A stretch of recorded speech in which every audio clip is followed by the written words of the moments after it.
Capítulo 18. Mediante Dios, todo es posible. Un joven descubrió una vez una veta de oro en lo alto de una montaña. Necesitaba poder para explotarla y también dinero. Además, necesitaba saber cómo podría explotarla. Él luchó, trabajó y fracasó. Una noche en que se hallaba descansando, después de un día de trabajo excesivamente arduo, que lo había dejado completamente fatigado, se dijo a sí mismo: estoy comenzando a comprender cuál es el problema. ¿Por qué no puedo progresar en esto? Yo sé que hay oro allí, pero no puedo sacarlo. Lo cierto es que no sé nada de esa roca, no sé nada de geología y es muy poco lo que sé de minería. Voy a ir a la ciudad y allí averiguaré lo que me interesa saber. Él fue a la ciudad, habló con el jefe del departamento de minería de la universidad local y planteó su caso honesta y llanamente a aquel experto. Ese profesor llamó entonces a un ingeniero de minas, a quien el joven contó toda su historia. El ingeniero convino en ir con él para ver la veta de oro y darle su consejo después de verificar los resultados de los experimentos que llevaría a cabo en la veta. Los dos hombres se demoraron una semana en llegar al sitio donde estaba el oro. Después que el ingeniero hubo explorado la montaña y tuvo la certeza, mediante los experimentos que realizó, de que allí había oro en bruto, dijo: hay millones de dólares en oro aquí, pero va a costar un dineral sacarlo. Usted tiene dos alternativas, ya sea organizar una compañía por acciones a fin de conseguir suficiente dinero para explotar la mina, o bien puede vender esta propiedad. ¿Cuál de estas dos alternativas le parece mejor? El joven contestó sin vacilar: voy a explotar la mina. Ese joven pasó un año preparándose y estudiando con denuedo, entregándose enteramente a este propósito. Durante los largos meses de invierno continuó persistiendo hasta que llegó la primavera. Cuando estuvo listo, había adquirido ya todo el conocimiento que necesitaba. La veta resultó ser exactamente como el ingeniero de minas lo había previsto. A los pocos años, ese joven llegó a ser millonario. Esta historia es una parábola moderna. Aquel joven descubrió que allí existía algo de gran valor, pero no sabía cómo alcanzarlo, cómo explotarlo, cómo hacer suyas esas riquezas. Luego se enfrentó con el dilema de tener que tomar una determinación: explotar la mina o dejarla. Su decisión de explotarla fue lo que realmente importó. El asunto, no obstante, no finalizaba ahí, puesto que después de haber manifestado su decisión, estaba obligado a cumplirla, y eso requería estudio, sacrificio y dedicación. Al final del período de preparación, el joven cosechó la recompensa por todo el tiempo que había pasado preparándose. Exactamente eso ocurre en el entendimiento cuando tratamos de ubicar el lugar que ocupa Dios en nuestra vida. Tú puedes descubrir a Dios, y eso lo consigues leyendo y escuchando la palabra. De esa forma te allegas a Dios, el único que tiene la respuesta para tu vida. A medida que estudies, vas a comprender la grandeza de las palabras de Dios, pero también te vas a dar cuenta de tus propias limitaciones, y ese es el momento en que tienes que tener mucho más que el conocimiento simple acerca de las promesas de Dios. En ese momento es cuando vas a tener que decidir: voy a apropiarme de las promesas de Dios. La recompensa es, por supuesto, mucho mayor que todos los millones que el joven sacó de la mina, y la tendrás mientras vivas dedicado al estudio, consagración y servicio. Mateo 19:26 dice: y mirándonos a sus discípulos, Jesús les dijo: para los hombres esto es imposible, mas para Dios todo es posible.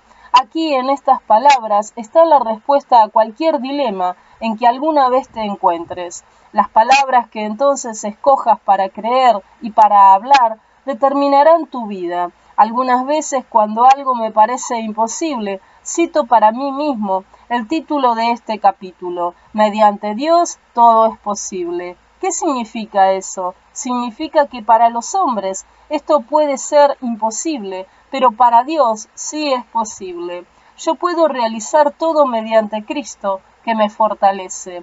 Esto no es imposible, porque es posible a través de Él. Mediante Dios todo es posible. El problema que tiene mucha gente es que espera que las promesas de Dios se realicen muy fácilmente. En Mateo 7, 13 al 14, Jesús advirtió: entrad por la puerta estrecha, porque ancha es la puerta y espacioso el camino que lleva a la perdición, y muchos son los que entran por ella, porque estrecha es la puerta y angosto el camino que lleva a la vida, y pocos son los que la hallan. Jesucristo es la puerta que conduce a la vida. Dios espera que nosotros le demos todo nuestro ser antes de que Él pueda cumplir sus promesas de proporcionarnos abundantes bienes de toda clase. La mayoría de nosotros disculpamos nuestra incapacidad de alcanzar lo que anhelamos diciendo más o menos lo siguiente: tuve la oportunidad, pero todo obró en contra de mi propósito, o como no tengo suficiente educación, no puedo esperar mucho, o no conozco a la gente que puede ayudarme. Esas son precisamente las excusas que Dios no desea escuchar. Dios quiere que nosotros digamos: mediante Dios todo es posible. Durante un verano tuvimos como huésped al Dr. Len Jones, director de la Misión Oriental y Eslava de Australia y Nueva Zelanda. Este hombre es una de las personas más entusiastas que jamás he conocido. Es dinámico, optimista y enteramente consagrado a Dios. No se cansa nunca de viajar alrededor del mundo para servir a Dios. Mientras departía con nosotros en la sala de estar de nuestra casa, nos confió un importante secreto respecto al éxito que él había alcanzado en el servicio de Dios. Hace muchos años tomé un día el diccionario y literalmente hablando taché la palabra imposible. La Biblia nos dice: con Dios todo es posible, puesto que nada es imposible mediante Dios, y puesto que yo he entregado mi vida a Él y estoy unido a mi Padre, ¿por qué dar importancia a la palabra imposible? Para mí no hay nada imposible, porque la palabra de Dios me lo dice. Cuando repito esas palabras emanadas de Dios, ellas se vuelven un apoyo en todo lo que hago. Mateo 9, 27 al 30. Relata cómo Jesús usó ese principio con dos ciegos que encontró un día cuando salía de Nazaret. Estos dos ciegos, llenos de confianza, siguieron de cerca a Jesús, llorando y llamándole: ten misericordia de nosotros, hijo de David. Cuando Jesús llegó a la casa donde se dirigía, los ciegos temieron que no le fuera a prestar atención y lo siguieron. Entonces Jesús se volvió hacia ellos y les dijo: ¿creéis que puedo hacer esto? Oh sí, Señor, lo creemos firmemente, exclamaron al unísono. Entonces Jesús les tocó los ojos diciendo: conforme a vuestra fe os sea hecho, y los ojos de ellos fueron abiertos. Antes de sanarlo, Jesús les pidió a los ciegos la plena confesión oral de su creencia. Él les pidió que manifestasen en palabras que creían. Cuán importantes fueron esas palabras, cuánto provecho se obtuvo de ellas, porque Jesús cumplió con ese simple requisito. Jesús sabía de antemano que los dos ciegos eran creyentes verdaderos, pero él necesitaba escucharlo de los labios de ellos. Luego, sabiendo que estos hombres decían la verdad, Jesús los premió debido a la fe de ellos. Hace algún tiempo llegó a mi conocimiento la experiencia que tuvo un ministro durante una travesía que estaba realizando por diversos países extranjeros. El país del cual él estaba saliendo era casi medieval por sus normas primitivas de vida. Había que hervir el agua de tomar y también había que pelar las frutas antes de comerlas. Todos los viajeros tenían que tomar rigurosas precauciones para no contraer enfermedades que los habitantes de ese país habían llegado a aceptar como inevitables y propias del ambiente. Este ministro se preparaba para entrar a otro país que era completamente diferente. Los alimentos allí podían comerse con seguridad y eran sabrosos. Las condiciones de higiene eran irreprochables. Los ciudadanos de este lugar gozaban de un buen grado de prosperidad.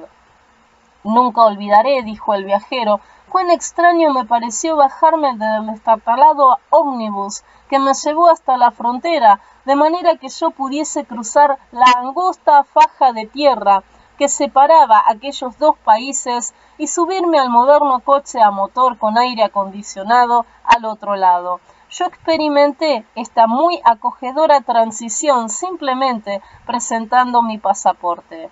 Tenemos pasaporte para presentarle a Dios. Nuestro pasaporte es la sangre de Jesucristo. Debemos usar nuestras palabras para expresar nuestro sincero deseo de pertenecer a Él. Luego debemos demostrar nuestro derecho de ser aceptados al declarar nuestra creencia en Jesucristo como nuestro Señor y Salvador.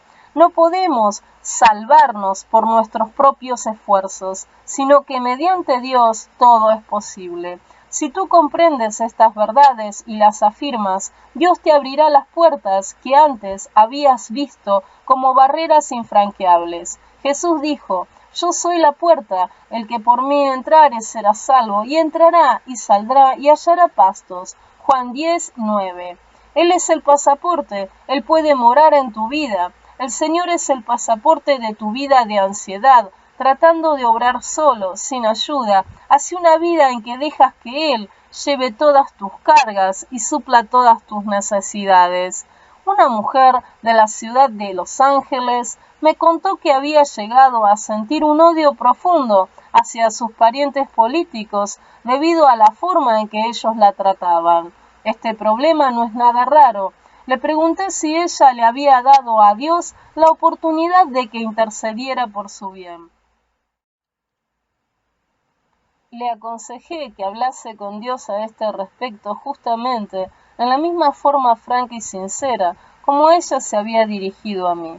Cuando la señora así lo hizo, descubrió que el Espíritu de Dios obraba en la situación y la ayudaba. A medida que ella iba borrando de su mente todos aquellos resentimientos, experimentaba un gran alivio. Pero lo más importante de todo es que ella no descargó sus sentimientos de odio a medias en el Señor para luego volver a cargarlos. Cuando la vi días más tarde, verifiqué que en realidad había entregado sus problemas totalmente al Señor.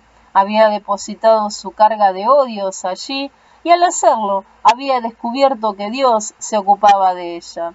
A medida que la señora se acercaba a sus parientes con más amor, se daba cuenta que ellos reaccionaban con gran pruebas de afecto hacia ella. ¿Cuál es el lugar que dice Dios que le corresponde en tu vida? En Salmo 55:22 te repite sus palabras: echa sobre Jehová tu carga y Él te sustentará. Esto justamente tiene que ser el mayor levantador de cargas que el mundo jamás ha conocido. No tiene rival. Haz tuyas estas palabras, porque Dios dice que te sustentará. No hay petición grande o pequeña que Dios no la escuche. Si crees plenamente en Él, se hará cargo de tu situación. Recuerda que fue Él quien dijo: mediante Dios todo es posible. Austin Barton me contó esta historia, que es una lección que él había aprendido antes de un orador inglés, el hermano Greenwood, quien había impartido a Austin Barton la siguiente instrucción. Recuerde el poder de sus palabras. Cuando usted pida algo a Dios, no ponga límite. Si necesita $100, dígale al Señor: necesito $100 o más. Si necesita $200, dígale al Señor: necesito $200 o más. Si necesita $1000, dígale al Señor: necesito $1000 o más. Pero siempre dele al Señor la oportunidad de darle en abundancia de lo que usted pida. Yo estoy de acuerdo en que nuestras palabras producen exactamente lo que nosotros decimos. Si estás viviendo una vida llena de pesar, resuélvete hoy y cámbiala. Después que resuelvas cambiarla, habla de ello con Dios, habla de ello en todas partes. Luego espera que grandes cosas van a ocurrir, porque Dios será tu proveedor, siempre que tus palabras lo quieran. Lo que tú dices determina lo que vas a recibir. A menudo nos convertimos en nuestro propio problema. En vez de ser parte de la respuesta, continuamos siendo parte del problema. Supongamos que tus sentidos te han indicado que te encuentras en grandes apuros económicos. La palabra declara: mi Dios suplirá todas tus necesidades. Filipenses 4:19. Entonces necesitas llamar la atención a Dios sobre lo que te hace falta, pero tienes que estar seguro que confías en que Él te atenderá. Rechaza cualquier temor que emane de tus sentidos. Piensa que es más grande Dios, quien reside en ti, que cualquier otra fuerza que te rodee. Las fuerzas que se oponen a ti son tus sentidos, tus sentimientos. El poder que reside en ti es Dios, que obra en tu vida. Luego habla claro, de manera que tus planes expresen la verdad acerca de lo que Dios significa para ti, acerca de tu unión y asociación con Dios. Afirma que Él es el único que te apoya y te proporciona el capital para satisfacer tus necesidades. Reconócelo por su habilidad y su sabiduría. Confiesa en alta voz y sin temor, para que todo el mundo oiga que tu confianza en lograr el éxito reside en su gracia, tal como Él te lo ha enseñado. Dios cumplirá tal propósito. Solo mediante Dios todo es posible. Recuerdo una mujer que asistía a una de nuestras reuniones. Mucha gente había orado por ella, pero ella continuaba cargando su propia carga. Un día yo prediqué sobre el asunto de que Satanás se empeña en mantenernos conscientes del pecado. Esto perturba tu fe, y por supuesto, eso es exactamente lo que Satanás trata de hacer cada día en tu vida. Y lo hace para crearte dudas en la mente. Él te dirá que Dios nunca te ha perdonado por lo que has hecho, o te dirá que has pecado tanto en tu vida que no puedes agradar a Dios. La mujer a que me refería, que se identificó como la señora Blaine, se acercó a mí después del culto. Ella, sin lugar a dudas, se encontraba en dificultades. Me confió que en más de una ocasión había hecho esfuerzos para sanarse. Luego dijo abruptamente: pero ahora sé por qué mi fe no ha producido resultados. Yo cometí un terrible pecado hace 25 años y Dios nunca me lo ha perdonado. Le pregunté: ¿puede decirme cuál fue ese pecado? Ella respondió: difamé a una de mis parientes. Le insinué a su esposo que ella no le era fiel. Todo el escándalo que se produjo luego casi causó que los dos se separaran y hubo peleas en toda mi familia debido a mis intrigas. Le di a leer las palabras de 1 Juan 1:9. Si confesamos nuestros pecados, esta es nuestra parte en esta divina transacción, confesar nuestros pecados a Dios. Él, Dios, es fiel y justo para perdonar nuestros pecados y limpiarnos de toda maldad. Esa es la parte de Dios. La señora Blaine entonces respondió: pero hermano Gossett, yo he llorado, he pedido a Dios muchas veces que me perdone por aquel mal terrible que cometí, pero Él no lo ha hecho nunca. Mi respuesta fue rápida y cortante: señora Blaine, yo no creo que usted se da cuenta de lo que dice. Cuando me dice que ha confesado sus pecados a Dios y que Él no ha perdonado, está contradiciendo a Dios. Lo que usted dice no es verdad. Deje que Dios sea verdadero y que los hombres sean mentirosos. Dios no es un hombre y por lo tanto no miente. Dios hace lo que dice. Dios mantiene su palabra. Luego ella me preguntó: ¿qué debo hacer entonces? Simplemente acepte la palabra a Dios. Le dije: puesto que Dios ha dicho que Él será fiel y justo para perdonar nuestros pecados y limpiarnos de toda maldad, cuando se lo confesemos a Él, acepte la palabra, ya sea que usted sienta o no sienta el perdón. Dios se lo ha prometido y así será. Comience por agradecérselo por su gracia y misericordia. Esa mujer se alejó sola para orar. Más tarde, cuando la vi nuevamente, estaba alabando a Dios, porque estaba segura de que sus pecados, aunque databan de 25 años, habían sido todos perdonados. Cuando tú declaras algo, realmente decretas ese algo en tu vida.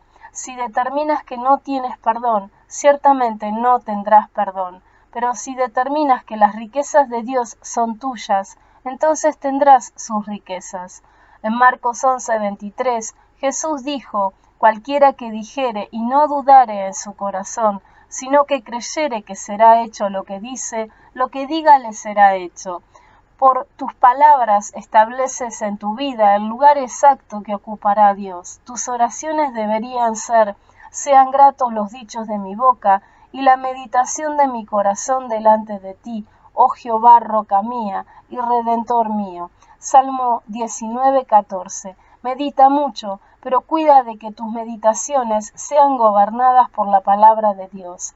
La mayor parte de tu conducta es el resultado de tus pensamientos del pasado.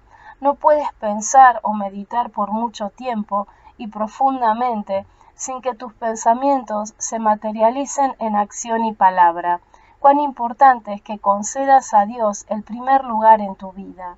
De esa forma, tu mente y tu espíritu serán canales mediante los cuales Dios manifieste sus pensamientos. Es por eso que elevamos nuestro agradecimiento y alabanza al Señor. No lo postergues ni te des por vencido. 1. Siempre espera lo mejor. Siempre. Nunca esperes lo peor. Nunca. Espera un milagro. Es tu actitud hacia la vida lo que determina tu vida. Tú siempre obtienes exactamente lo que esperas, bueno o malo. Espera lo bueno y lo conseguirás. Espera lo malo y lo obtendrás también. 2. Por la esperanza que pongas en tus ruegos, en ese mismo instante decides lo que serás tú y las circunstancias que te rodeen el día de mañana. El hombre de la puerta hermosa les estuvo atento esperando recibir de ellos, de Juan y Pedro, algo. Él esperó algo y lo tuvo. Espera milagros en tu vida y los recibirás, incluso un milagro como aquel que recibió el desesperado inválido de la puerta hermosa. 3. Sé uno de los que dicen: Dios puede hacer cosas y las hará mediante mí. Esto no es egoísmo, es 100% bíblico. Hebreos 11 nos cuenta de hombres y mujeres que realizaron obras. Tú también puedes realizarlas, cualquier obra que el Señor desea que hagas. 4. El secreto de la victoria es acción y persistencia. No lo postergues ni te des por vencido. Los violentos lo arrebatan. Mateo 11:12. Esta fe violenta siempre consigue algo. 5. Tú vives ahora, hoy, nunca mañana. No digas lo que harías si las circunstancias te favoreciesen, o si tuvieses dinero, o si tuvieses la educación necesaria, o si tuvieses las oportunidades. Borra totalmente aquel sí dubitativo y sigue adelante y conquista la victoria. Deja de soñar sobre la buena vida que puedes tener el próximo año o dentro de 10 años. Comienza a vivir lo mejor que puedas ahora mismo. 6. Sé grande para Dios ahora mismo. Perdona a tus semejantes ahora mismo. Sé valiente e intrépido ahora mismo. No demores una vida positiva y constructiva por un futuro vago e indefinido. 7. Niégate a ser dominado por el miedo, porque el temor que me espantaba me ha venido y me ha acontecido lo que yo temía. Job 3:25. Cualquier cosa que tú temas continuamente te ocurrirá. No digas que es mala suerte, desgracia, destino o que otra gente es la culpable. Tú lo pediste para ti, el dar paso al temor. Tú eres tu mayor enemigo, tu mayor creador de problemas. Con toda seguridad, aquello que tú temes te ocurrirá.